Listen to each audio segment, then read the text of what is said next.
Mga guys, good morning. Ito, meron tayo unbox na bumbilya. Para sa 220 volts ito. Bagong labas ito. Ito ang tinatawag na radar motion sensor. Ito na ang hinihintay ng mamamayang Pilipino na makakatipid tayo sa bayaran ng buwan-buwan sa electricity. Ito, nare-research ko ito. Ewan ko lang kung totoo nga. Malalaman ko mamayang gabi, i-actual ko ito ng video. Kung talagang totoo nga na kung saan siya mamamatay, kung saan mabubuhay. Di, siya advantage to na makakatipid nga talaga. Pero mayroon ako rin dito solar, na 6 na solar ako dito.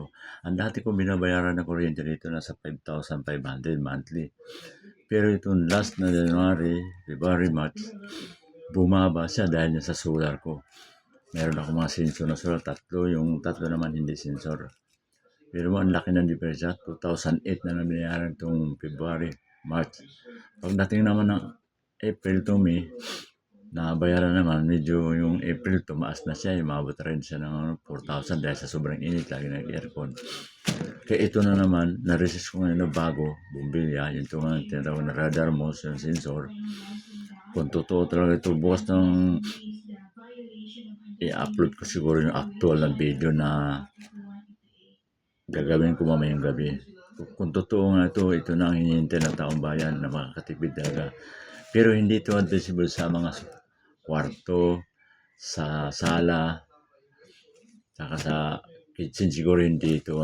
May gito sa mga garage, sa hallway, sa laundry room, sa toilet. Sa toilet basta madilim na siya na walang bintana na maliwanag. Kasi gabi dark lang talaga ang nito. Pag sa umaga to, hindi to nag-ilaw siya. Kaya maganda to. Para na sa mga Pilipino siguro. Future ito. Ito subo ko lang to. Unang-una ko lang ito binili. Ng isang araw.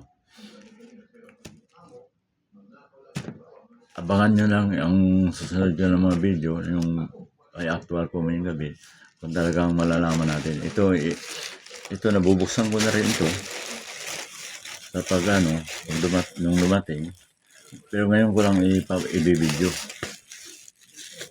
Ito, gawa rin ng China to eh.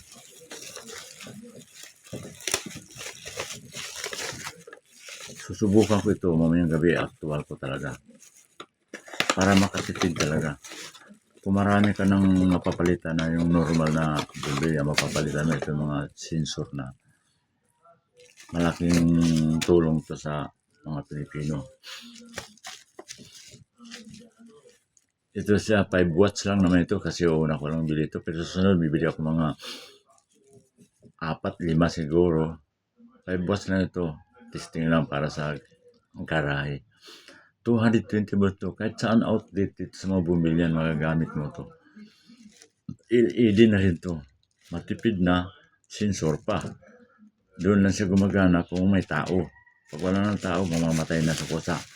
O sige, maraming salamat guys. Sana bukas malalaman, makikita nyo itong actual video talaga na gagawin ko mamayang gabi. Okay guys, thank you so much.